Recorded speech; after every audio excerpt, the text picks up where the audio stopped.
Once again, everyone, thank you for joining us for today's road session virtual exchange.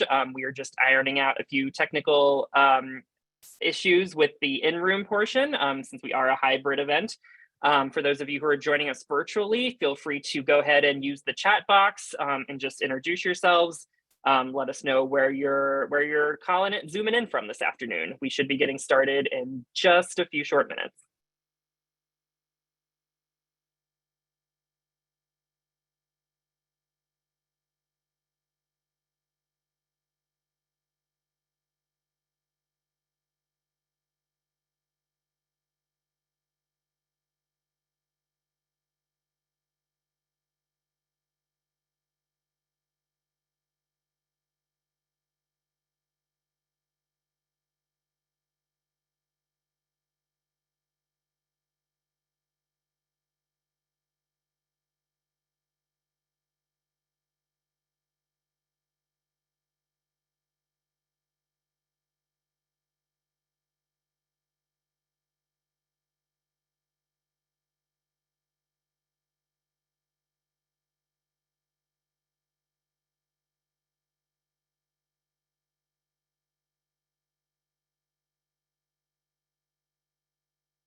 Wonderful to see all of you all introducing yourselves in the chat. It's going pretty fast, but I am optimistic that we will have hit all 50 states if we were to dive in. Once again, thank you all for joining us. We will be getting started in just a moment or two. We are just waiting on some final technical aspects of our in-room portion to be settled. Once again, thank you for joining us. Where did the guy go?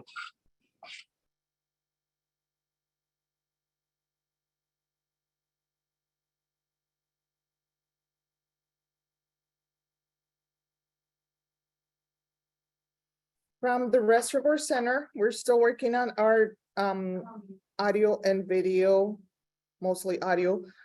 We hope to take a couple of minutes longer to get started, so thank you for your patience.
Apologies for the technical difficulties. We're getting them resolved, so please hang in there for us.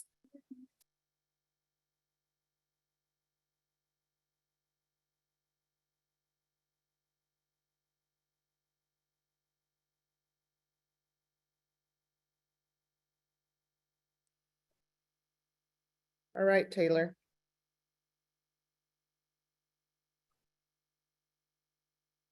Okay, Olga, are we ready to go? We haven't resolved the technical difficulties here, but let's get going. We'll Okay. figure it out as we go. All right. So hello, everyone. Thank you for joining us for today's event. This is an opportunity to have a really good conversation about rural disaster. How do we prepare for it? And you know, we have a lovely panel and a good opportunity to learn from each other. You know, today's partners for this event are the Community Strategic Group. Thank you, Aspen Institute, for helping us make this event happen.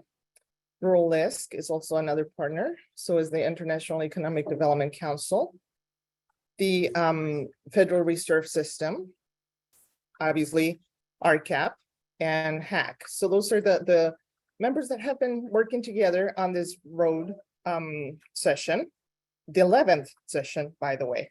So thank you for being here. Can you all hear me okay?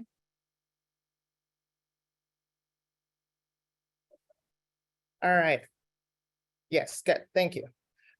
So today's program will consist of 2 sections. So we're basically together for 2 hours. The first hour, we have a panel discussion. We have a group of, there's our audio, so hang on.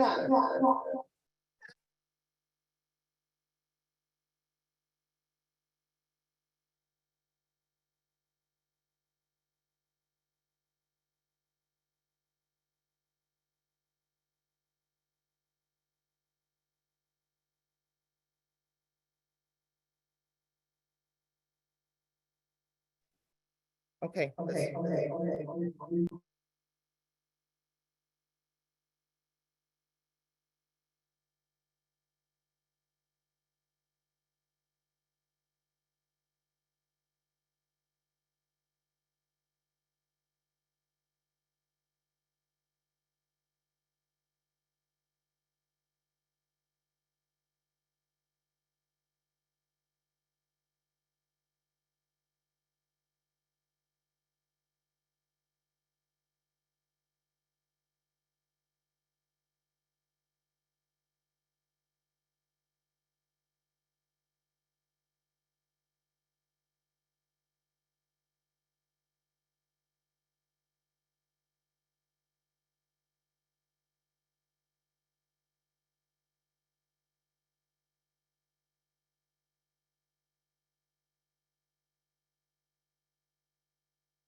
Can you hear me?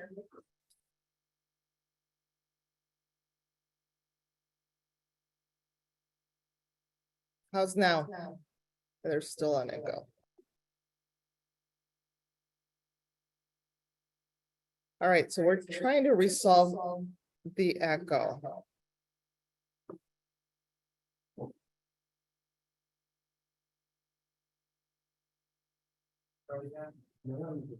Hello, test, test. Awesome. Can you hear me there? No echo. Perfect. Awesome. That's what I was looking for. Yay. All right. So again, apologies for the technology. We're trying to do something that we probably haven't done before, which is a hybrid session. We actually have some people here in the room.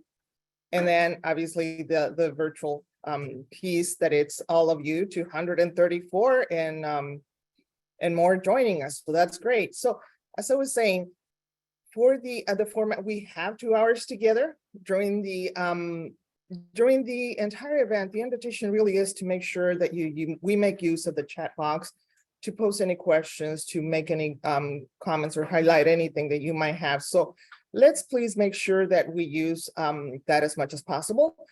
During the first part, as I said, we are going to have the panel, the speakers, and we will be having some questions at the end. So if you have any questions, please make sure that they are going to be addressed at the end. If for some reason we miss them or anything, please bring them back to the front for us. The first presenter that we have is Alan Nazaro. Alan is with the Rural Community Assistance Corporation out of the West Coast. He's one of the Western RCAP. And he is the program manager for the Disaster Recovery Services Program. And Alan, it is a great pleasure to have you with us. Thank you, Olga. Can you hear me okay? A little faint, but yes, please take it away. I've been with RCAC for a little over 3.5 years. And when I came to RCAC, I had come from previously working for FEMA, and we were working on the campfire recovery in Paradise. And I told my managers that we had all of the elements at RCAC that FEMA would put in the field to help communities with recovery. So we started looking at the prospect of starting a disaster recovery services program. And to make a long story short, we did a report, we did a business plan, and the board accepted it because there have been increasing disaster impacts for rural and indigenous communities throughout the West, and they saw it as a high priority to start this program. So I've been working in that field ever since. And one of the things that I've discovered in working with rural and indigenous communities, and this is something that we always looked at when we were working with communities for recovery at FEMA, we looked for communities that were heavily impacted and had low capacity to respond. And what I've found is that the two glaring issues for rural and indigenous communities when it comes to disaster recovery or preparedness is a lack of capacity and a lack of access to resources. It's difficult when you don't have enough staff who are familiar with the kinds of programs that the federal and state governments have for disaster services. It's hard to, they're difficult to apply for, and if you don't have the capacity, they're almost impossible to access. And we've been working on that issue, trying to advocate for more funding and an easier process and more technical assistance for rural and indigenous communities throughout the country through FEMA and other sources. You know, an important part of determining what problems you may face is assessing the risk that specifically threaten communities and planning to be prepared for pending disasters or try to mitigate the impacts that those disasters can have on your communities. And again, in order to do that, you have to have resources and capacity. And that's what we try to help with. We try to help meet the needs of the communities by finding resources, but as I said, it's been difficult. We work with emergency managers, nonprofit providers, and others at the local, county, state, and federal level with varied results. But we also like to work directly with the communities in building capacity within the community. And what I found in all of my experience with FEMA and RCAC is that there is a lot of capacity even within rural and indigenous communities of people who have knowledge, skills, and experience that can be helpful in working on the issues that face you during a disaster, after a disaster, or before a disaster hits. And we try to organize the communities so that they can meet these challenges and try to help them find the resources to do that. RCAC is a trusted partner within our service area and already works with socially vulnerable communities who turn to us in times of need, like, for instance, Mora, New Mexico was hit last year with a devastating wildfire. And after the wildfire, there were ensuing floods through the burn scar, which really impacted all of the water systems and irrigation systems within the valley that is highly dependent on its agricultural roots. And so we've been there. We repurposed some federal grants and sought other funding through the Partners for Rural Transformation and other sources to get funding to be able to help them. And we've been working since August of last year with the community to do a disaster recovery plan, and we're still working with them today. We've also worked in Paradise, California on a recovery mitigation plan for over 3 years now. And they have developed a suite of mitigation projects, programs, and policies that if implemented fully with high levels of compliance, they can reduce the wildfire risk for that community by up to 80%.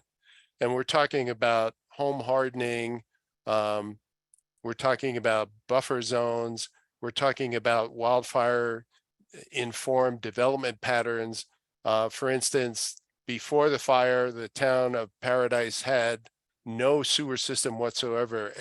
A town of 26,000 people were all on septic systems. And now the town is getting grants to do 2 main sewer lines through the town that will connect them to a plant in Chico, California, downhill from them, which will allow them to concentrate development in an area that's safer within the community. They also intend to try and keep the development down away from the edges of the town of Paradise is on a ridge, and the fire came from the canyons below, swept by winds, and they're trying to keep development away from the ridge edge and concentrate higher development along those sewer lines within the interior of the town, and then having intermittent parks and open space to serve as buffer zones within the town for better resilience. In both Paradise and Mora, the regional economies were negatively impacted by the disasters. So unless they can build back better and stronger, the economies, those negative impacts will continue. And 2 things that we're doing to help wildland urban interface communities like Mora and Paradise.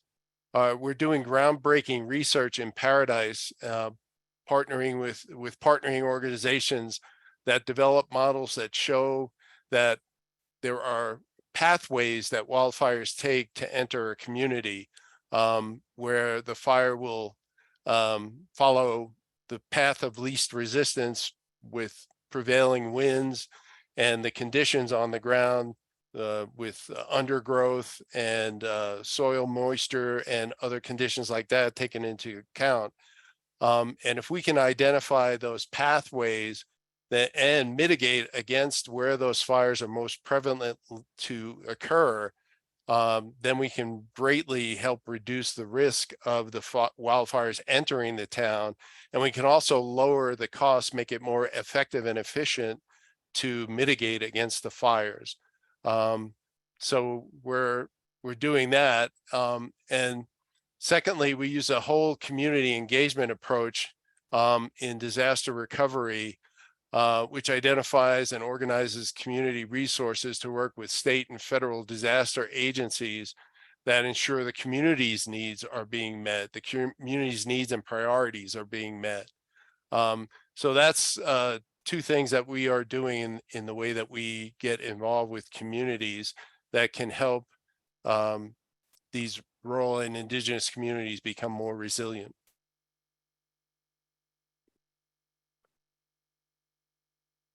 I don't know how much time we have left. You know, when I talk about engaging the whole community, and this goes back to my days of being in disaster recovery for FEMA, we reach out to business people, nonprofits, churches, schools, funders, community members, and stakeholders. And this is critical to successful planning, because if we don't reach out to the entire community, you're not going to meet all of the needs. And as I said earlier, when you reach out to that many people, then you find the hidden gems within the community of people that have experience and knowledge that can be useful in the whole process. And we can better organize the community to meet their challenges. You know, we're hopeful that our efforts in both Mora and Paradise currently can demonstrate efficient and effective and economical methods that can make rural and wildland urban interface communities safer and insurable. Because one of the things that's happening in our country right now, especially in places like California, because of the wildfires, Florida because of the hurricanes and floods, and Louisiana because of their hurricanes and floods, insurance companies are either leaving the states or they're raising their rates so much that it's unaffordable for the average citizen to insure their property. So we hope that we can show that if enough communities will implement these mitigation measures against whatever risks face them most prevalently, then we can show the insurance companies that we can reduce that risk and they don't need to leave or they don't need to raise their rates exorbitantly. So we're hoping that that proves out with our research and work in Paradise, and we're showing some good efforts in Paradise. They've already adopted a building code that institutes the Insurance Institute of Building and Business and Home Safety standards for wildfire prepared homes as their minimum building standard.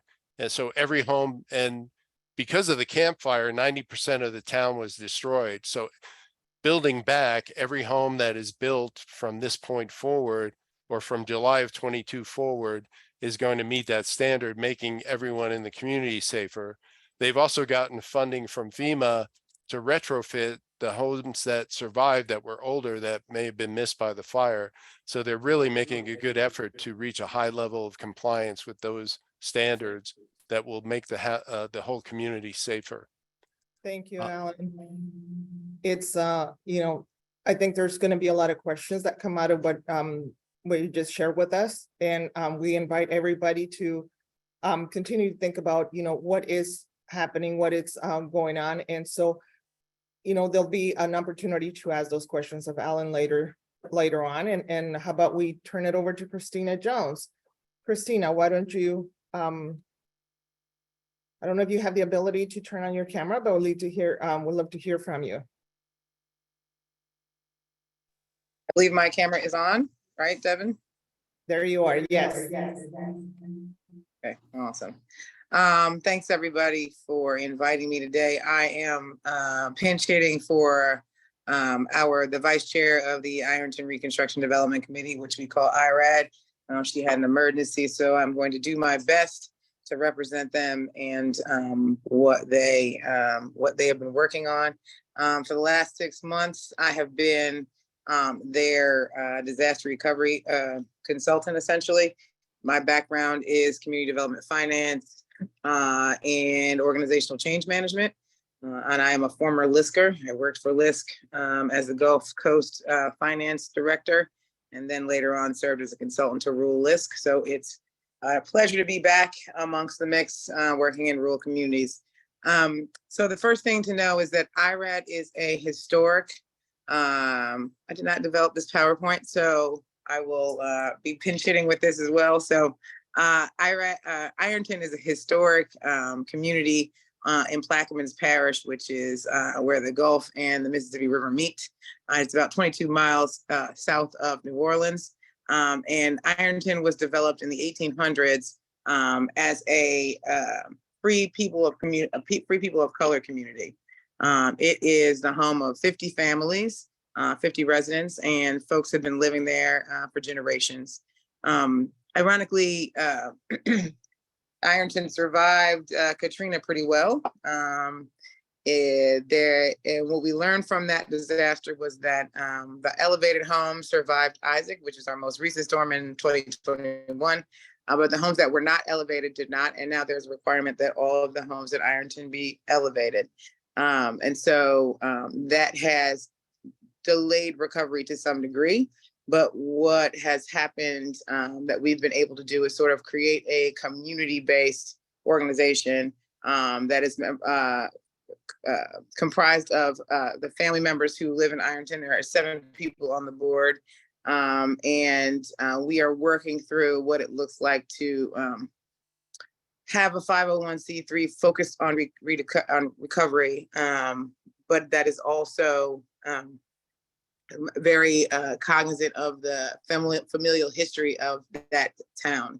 And so, and it is a very important, location in Plaquemines, not only because of its history, but also because of the sort of oil and gas and mineral activity along that coastline. And so small rural communities that are along that coastline have been inundated with interesting offers and different financial incentives to try to get folks to sell and move.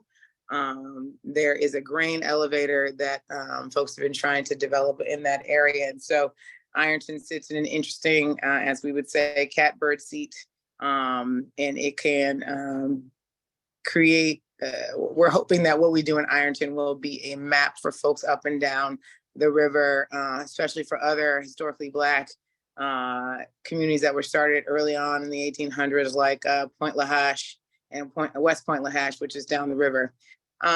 What we have recognized is that organizing is very important. And so Ironton decided early on that if it was going to recover, that it had to create a mutual self-help approach to getting back home. And so IRAD was created to sort of be the facilitator of that work.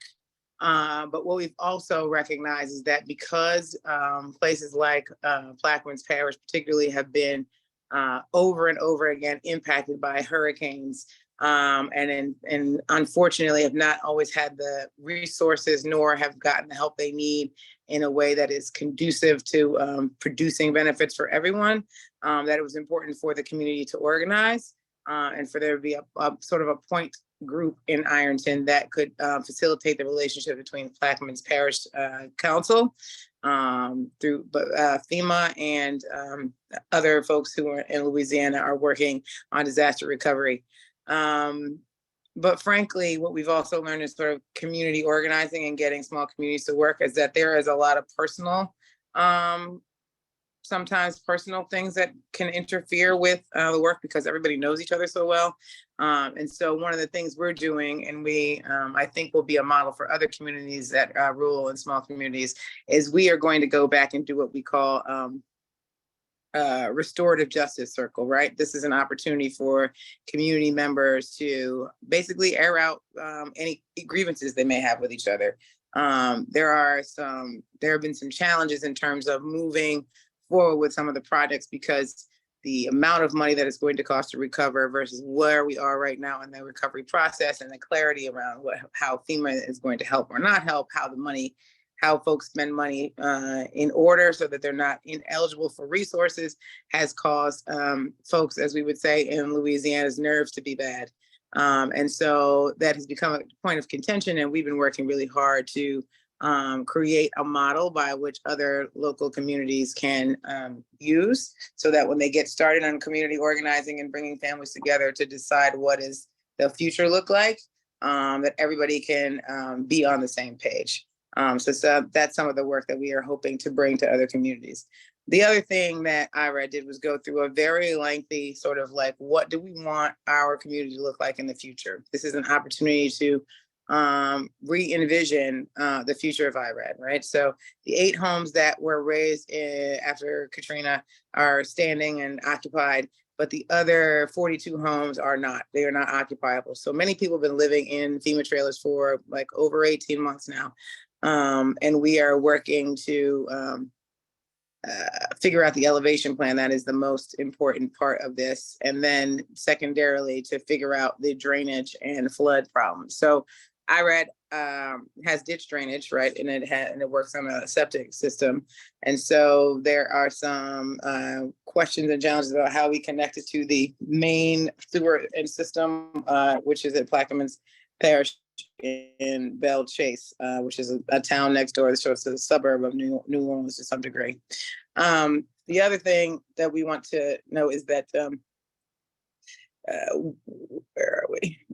Can you go to the slide? There we go, Ironton recovery. Is that they've come together and come up with like several things that are really about the improvement of life going forward, right? One of the biggest things is that Ironton does not have completely paved streets. So one of the things that they've been talking about is, what does it look like to pave the roads in Ironton? How do we do that in a way that they are permeable to some degree permeable and can accept some of the water that will certainly come. The other thing is the levee. The levee was not upgraded after Katrina, and there's been a long talk about upgrading the levee along that waterfront for years now, but it seems like there will be some movement on that coming up in the next 12 months. And the most important thing that we've been really talking about is sort of recovering community assets. So like I said, there's 50 different households in Ironton and 16 different families, and those folks have their relatives and their ancestors buried in the cemetery that is there, and that was partially destroyed. So we want to reinstill the history and create markers for those folks to be honored. And the other thing is that we have been trying to decide if there's an opportunity to get Ironton, the city itself or the town itself, declared a historic area, the entire place, since it was built in the 1800s. A lot of the original facilities are not necessarily there, but the church, which is sort of an anchor in the community, is.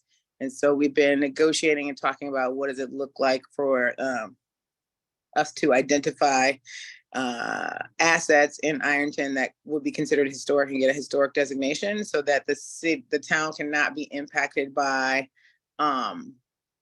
corporations and oil and gas folks who are interested in sort of like figuring out how they get access to Ironton and the land in Ironton. And so what is really, really important about this community organizing is helping people stay the course. Because there is a great deal of frustration, and some folks have, moved away and want to come home. And so it's sort of balanced between, staying the course and staying on your land, and not being sort of convinced by corporations that you should sell for, a price that's probably not reasonable. And then the other thing is that there's not good Wi-Fi. There's not good broadband infrastructure in Long Plaquemines, except for in Belle Chase. And so we've been looking at rural USDA resources to bring broadband along the river from Ironton down to West Point, Lahash, and others that are south and smaller, and also historically Black communities. And then we want to revitalize the parks and recreation facilities so that they could be a sort of a regional resource. There aren't a lot of park and rec activities along that 24-mile stretch. The closest one is in Belle Chase, which is about 20 miles away. So they want to be able to ensure that families who choose to come home, who have children, that there can be places for community gather and connect. Gathering and connecting is one of the most crucial parts of Ironton's recovery. And they are very clear that is not only is it about returning home, but it is also about recreating the community fabric, which over the years has been has been undone. We've recently been approached by a couple of corporations to support the work. And we are trying to be strategic about whether or not we accept those resources because of who they may be coming from. And we also are being careful about who we accept resources from, because we also know that if we, for instance, give each family some financial relief, give them $10,000 to support them being away from home for so long, that it can impact the federal dollars that they may be able to impact. They may be able to also use as a part of their home ownership. And so we've been trying to figure out sort of what that capital stack looks like, and when resources come and when we are releasing them, so that we can ensure that each family is made whole.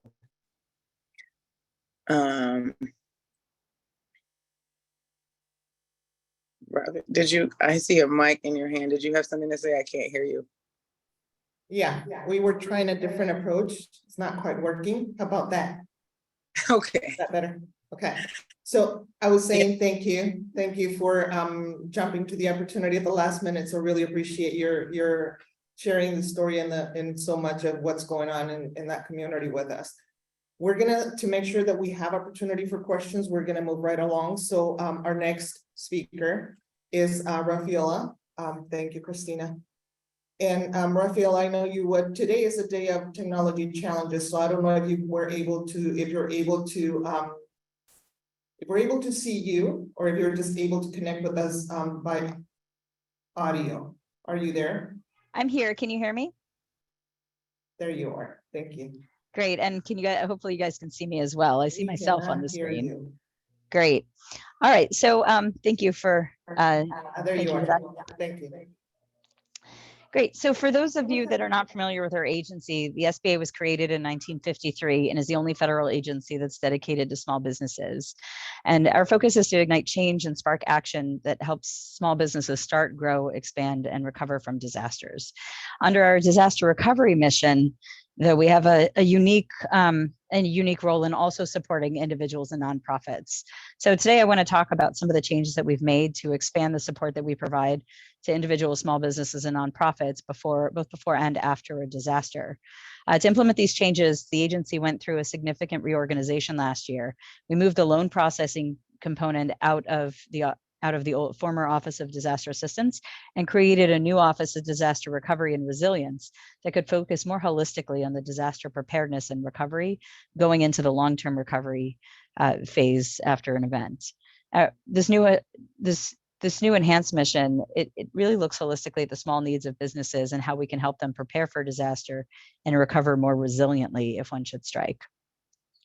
Primarily we provide assistance via disaster declaration, and that's two primary types. There's two primary types of declarations.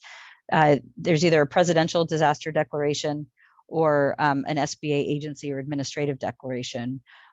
Which one a community is eligible for is based on the scale of the event. Disasters of a smaller scale, for those disasters, the state or tribal nation can request an agency direct declaration that just includes SBA assistance. For the presidential one, there are varying criterias that go into that to get individual assistance.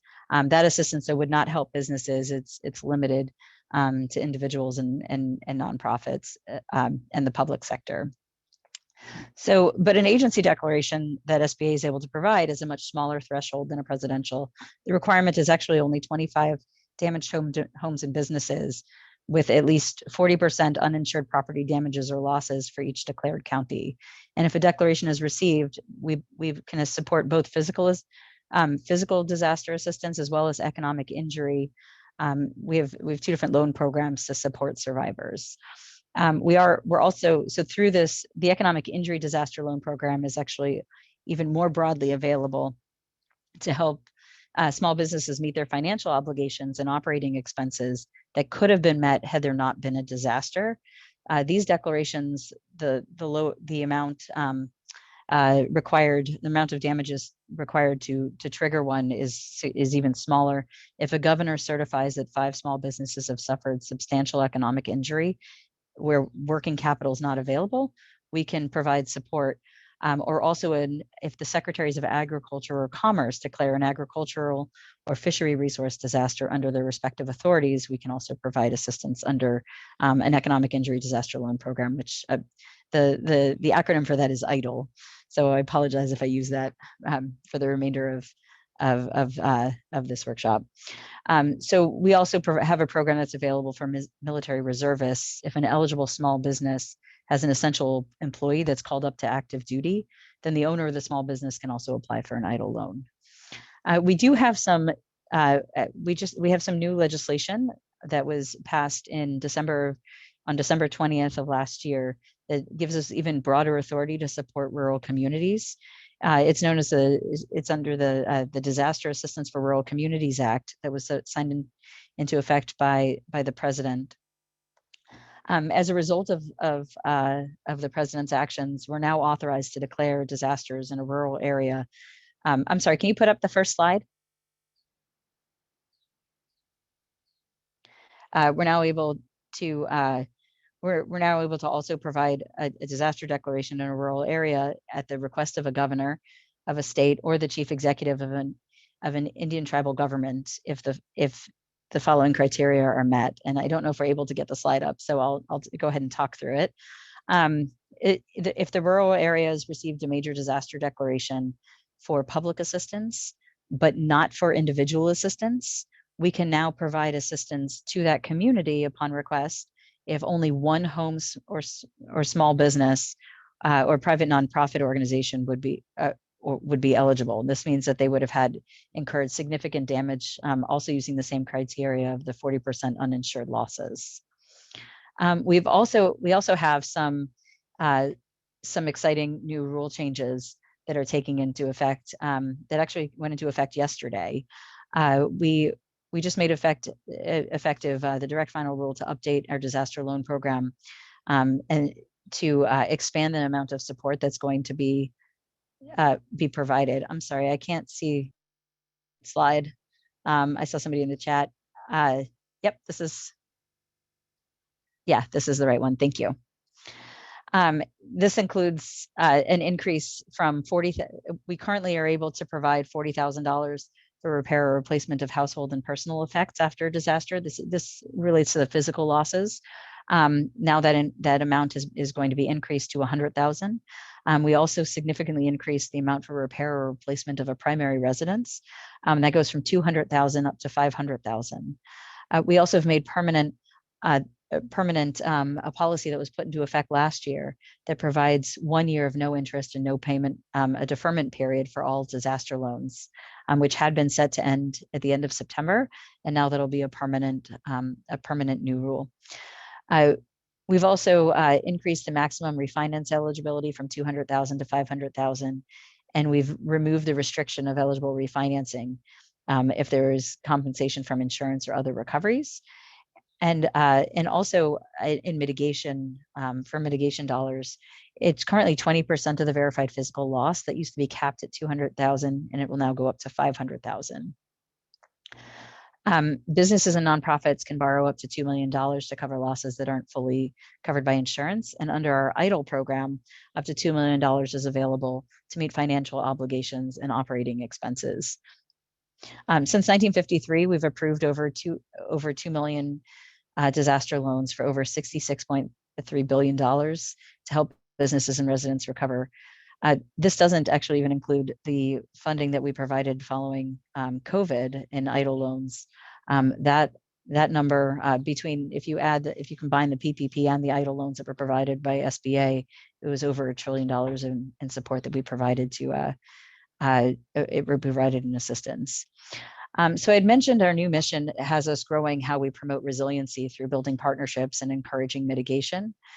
Our loan program provides private property owners an affordable way to mitigate disaster impacts and protect their families and homes and businesses against the future events. Alan and Christina had both commented on the importance of mitigation and hardening our infrastructure and supporting, making sure that we rebuild back better. And we agree wholeheartedly. And as I mentioned, we are increasing the amount of money that individuals could borrow to support mitigation efforts. But we've also embarked on an outreach campaign to make sure folks are aware of what's available to them, and to encourage them to consider mitigation, including mitigation activities in their rebuilding plans. We provide information on flood mitigation ideas, such as elevating structures or landscaping, or wind mitigation upgrades for doors and windows, or installing safe rooms or storm shelters.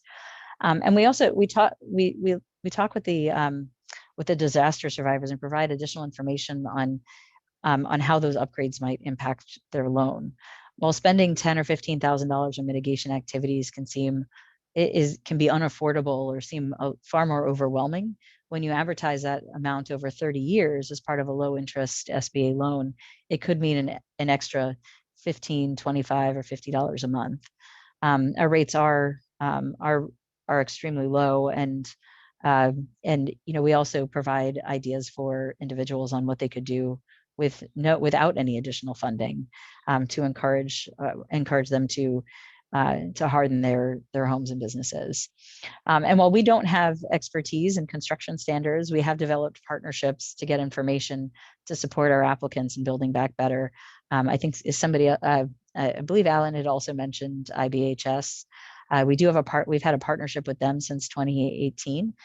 We've participated in joint webinars, presentations, co-branding materials, using the information that they have on how to recommend hardening homes and businesses to mitigate against future events. And we leverage their research and the knowledge that they have to amplify their messaging, to expand on outreach on mitigation. I also, given recognizing the importance of how it is we also provide that outreach to rural communities, we have made, Alan had mentioned providing the additional support, and Christina had discussed broadband. And we recognize that getting access to the loan applications and to additional information may be challenging for people who may not have access to the internet, especially after an event. And so we have, as part of our reimagined recovery and resilience program, we've created a more mobile way of providing assistance to disaster survivors. We now have capabilities to go out to the communities to where the disaster survivors are and provide direct assistance. So we can move these portable loan centers from one place to another, 24, 48-hour notice to support, really to go into a community, support them with information, help them through the application process, and then move on to another community that may also need additional assistance. And one of the ways we can find this is also significantly expanding the data that we have on underserved communities. We've made significant progress over the last 2 years to build the amount of the data we have on underserved communities. It's easy to get some of those big numbers in the beginning of, we're constantly tracking the number of people who've applied and the amount of money we've given out in loans.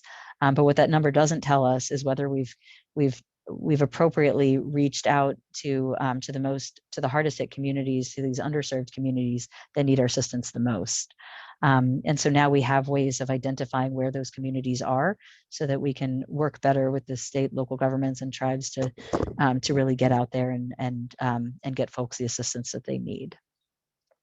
With that, I'll turn it back over to you, Olga. Thank you.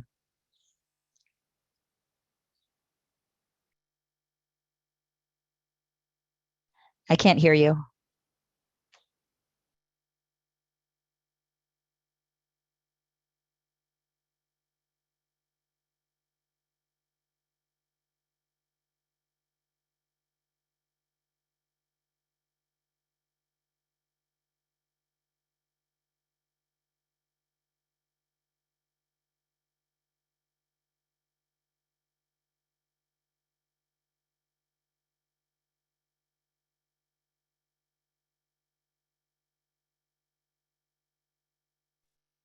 Well, audio definitely has been challenging today, to say the least.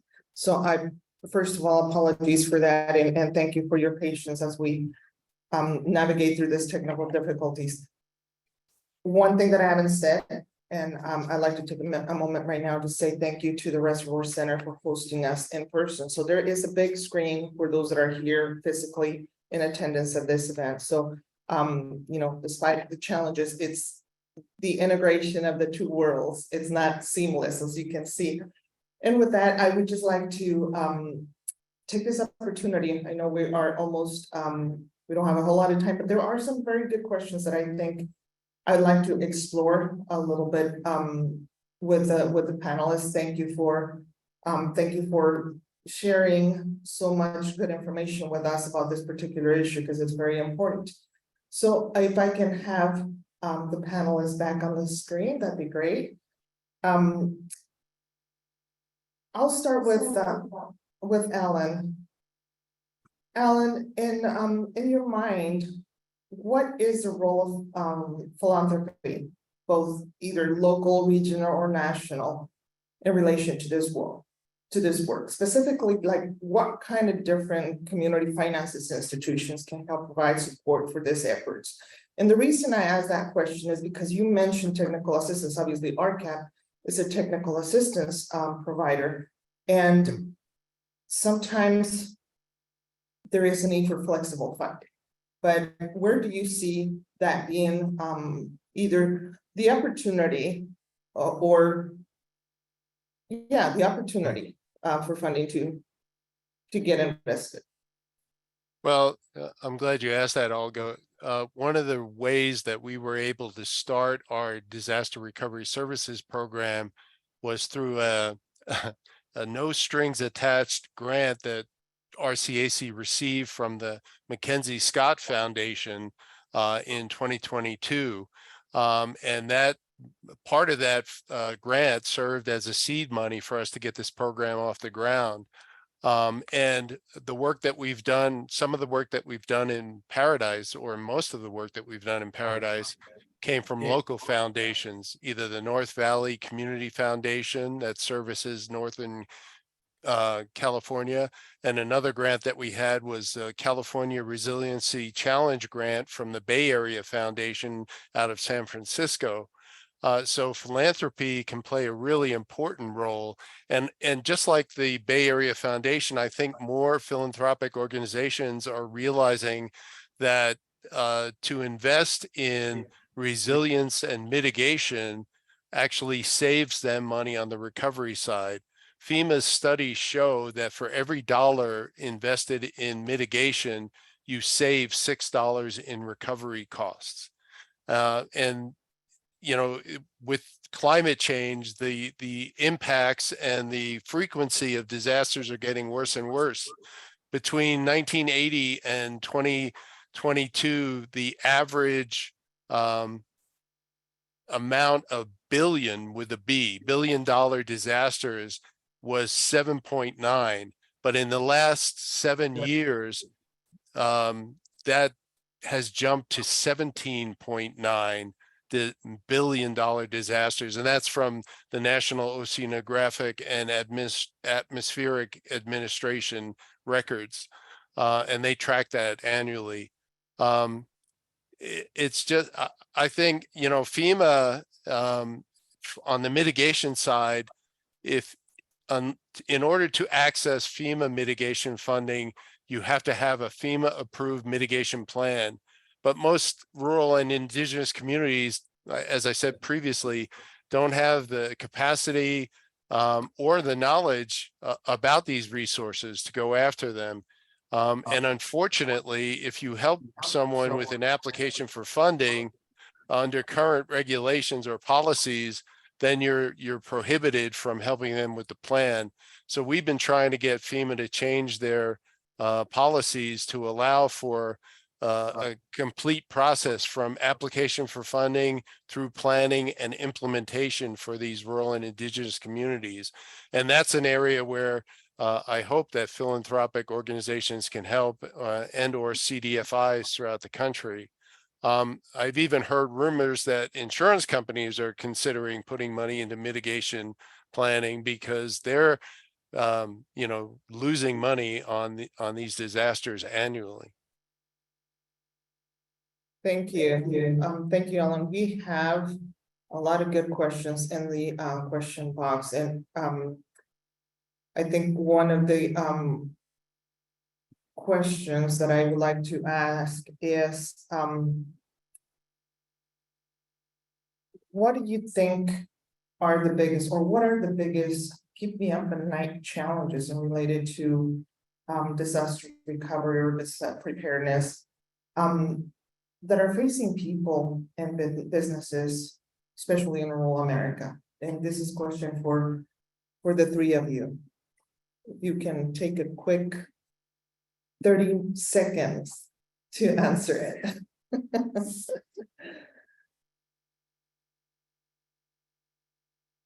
Who wants to go first? I can go. As we talk about mitigation, I think that's certainly what should keep us up, is how we can mitigate more, right? How we can build back more resiliently, because it's not well, we all talk about this $6 for every $1, but it doesn't take into consideration the human cost, the toll that a disaster takes on an individual in a community, in a business, and that's that's priceless. And so, as we think about what, I spend a lot of time thinking about just how much more important that mitigation is, to avoid being here in the first place. It is our goal that, we kind of work ourselves out of a job, that we get to a point where there aren't the same number of loans needed, because people have gone above and beyond and mitigated and rebuilt back better. Thank you. Christina. I think you're on. I think what keeps me up is insurance, right? I think that is one of the things that keeps me up, is like, what is the future of sort of protecting your assets look like, especially for homeowners who already have limited resources. And I think that this is an opportunity for us to innovate, whether that be through sort of communities creating self-help funds where they can, a disaster strikes and there's a pool of resources and folks can work together to build their homes, like self-help program from, the USDA, or that and other sort of community facing work, right? Is there an opportunity to create an insurance cooperative, right? Where folks pay into a cooperative, and that is how we lower the cost of insurance. I think the other thing that keeps me up at night is that, like, disasters expose what else is ailing a community. And it's not just about returning people to their house.